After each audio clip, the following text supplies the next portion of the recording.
Today, in October 3rd, this is my third presentation for this devotional series. And I've been working on a theme that is at my heart. I've been with it since I was baptized at about age 12 or 13. And it's a question that's never left me, and it's, what does it mean to be a Christian? And I return to that question over and over various times throughout my life. And today I want to look at one more aspect of that. To be a Christian is to read the Bible. I don't think anybody would question that. We have a Holy Bible. It's the centerpiece of every church anywhere in the world. It's been that way since the first century when they were starting to collect the letters of St. Paul and when the Gospels were written and on and on. That writings and ideas and faith community emerged and has been with us. And now we know it as our Bible and it guides us. I want to talk about my own journey with reading the Bible. I started off as a young boy, adolescent, and I had a Bible and I had a mother who read her Bible every day. And I had a home life and a church where Bible reading was taken for granted. As a young kid, I read the Bible as stories. The Bible was a wonderful book full of stories. There were stories about Noah and the ark. There were stories about Moses going up the mountain.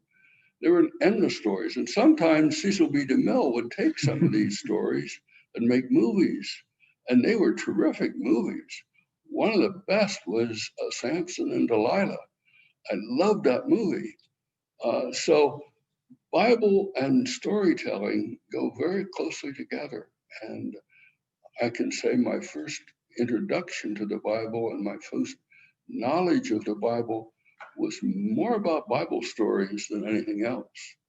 And I'm sure I'm no different than most children in that regard.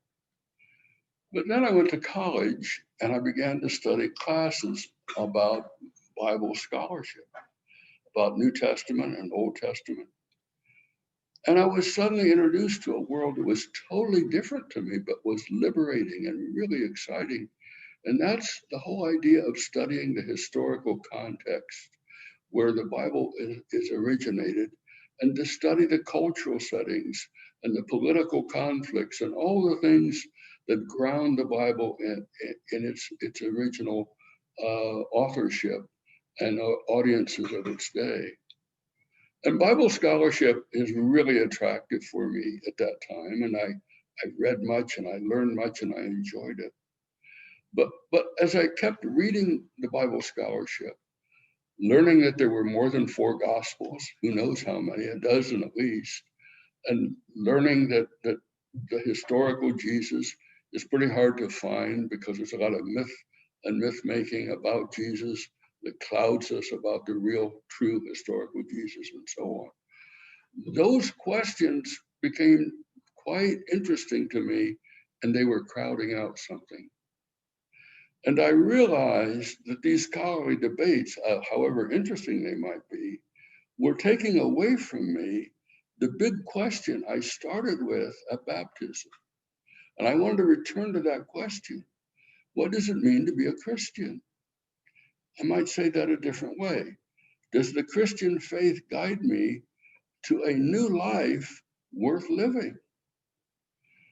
And I don't get those answers in Bible scholarship. In fact, I found another group of writers who helped me refocus my understanding. So, studying the Bible as criticism was interesting and worthwhile, but it wasn't the end, and it wasn't the place I wanted to end up. So I now turned to writers like Henry Nouwen and other writers such as Dietrich Bonhoeffer, and perhaps most importantly, uh, Thomas Merton. These are writers who focus on the contemplative world. These are writers, but Bonhoeffer was really unique in that he was both very actively in the world, but also had deep, profound contemplative understanding of his Christian faith. And so when Brian shared with me the lectionary that was being used for the month of October, one of the things I noticed is that Psalm 119 was mentioned 6 times in this month as one of the Psalms to study. And so I thought, I'm going to take Psalm 119 and I'm going to do a devotional study of that Psalm. And then I'm going to write a meditation on that. So that's what I'm working on today. I'm sharing a little piece of that with you. I also happen to know, coincidentally, that Dietrich Bonhoeffer wrote an unpublished manuscript that was meditations on Psalm 119. So I thought after I studied Psalm 119, then I'll read Dietrich Bonhoeffer.